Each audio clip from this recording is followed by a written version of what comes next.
So I'm back with some more GoPro tips for beginners all the way up to regular users. So let's get to it, shall we? By the way, welcome to the channel. My name is Danny Black, and if you are new here, thanks for being here, and don't be a stranger. Click that button right there. I'll put links to everything I'm talking about, including some really cool GoPro accessories and coupon codes down in the description, and also a surprise link, so go check it out.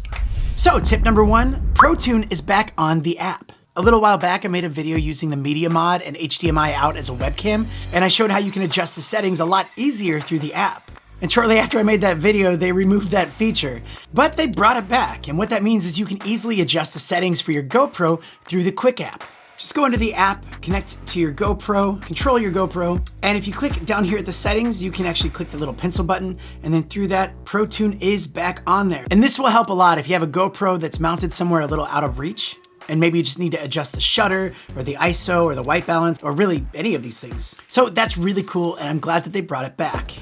All right, tip number two is the battery percentage. And this concerns a lot of GoPro users because it hasn't really been properly explained and it just kind of rolled out on an update. But when you switch between different presets or modes, you'll notice that your battery percentage will change. Now, this might freak you out because you think your battery is going dead, but it's actually kind of a smart idea from GoPro because they're saying that certain modes require a lot more power and you'll get less battery out of it. That way, you know if you need your battery to last a lot longer, you might want to change it to a different mode or a lower resolution or frame rate, things like that. Now, there's some other options. You can look into the GoPro Volta, which is really cool. That way you have it plugged in and it keeps your battery powered for a lot longer. Another option is you could check out this ZG Sign battery pack. And this thing is great because you just pop in your extra batteries and it keeps them charged up because it has its own built-in battery pack.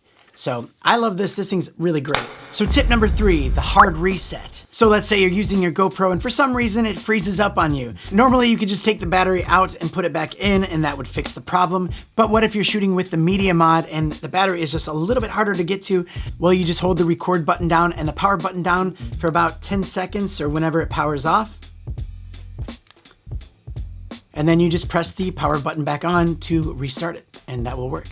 Tip number four, if you want to shoot in higher frame rates for slow motion, there's an easy way to do that without having to change your preset. So what you want to do is add slow motion to your shortcuts. If it's not already there, maybe it's already there. And to add it to your shortcuts, you just find a shortcut that you're not using here on the screen and you hold your finger down on it. It brings up the shortcut list and you can find it. It's called Slo-Mo. And now depending on your frame rate, you can change it from a variety of different slow-mo options. If you're shooting at 2.7K, you can get it all the way to 240 frames per second or 200 frames per second if you're shooting in PAL, which is 8 times slower, and that's really good for 2.7K. And 4K, you can shoot up to 120 frames per second or 100 frames per second in PAL, and that's 4 times slower. And 5.3K on the Hero 10, you can get up to 60 frames per second or 50 frames per second in PAL. And if you're like, what is this PAL thing? Well, check out my last tips video where I show you how to get rid of that light flicker. And that'll explain a little bit more about PAL and NTSC and frame rates like that. So now that you have that shortcut, you can easily change between the different frame rates without having to go in and change that custom preset. And tip number five, changing the lens.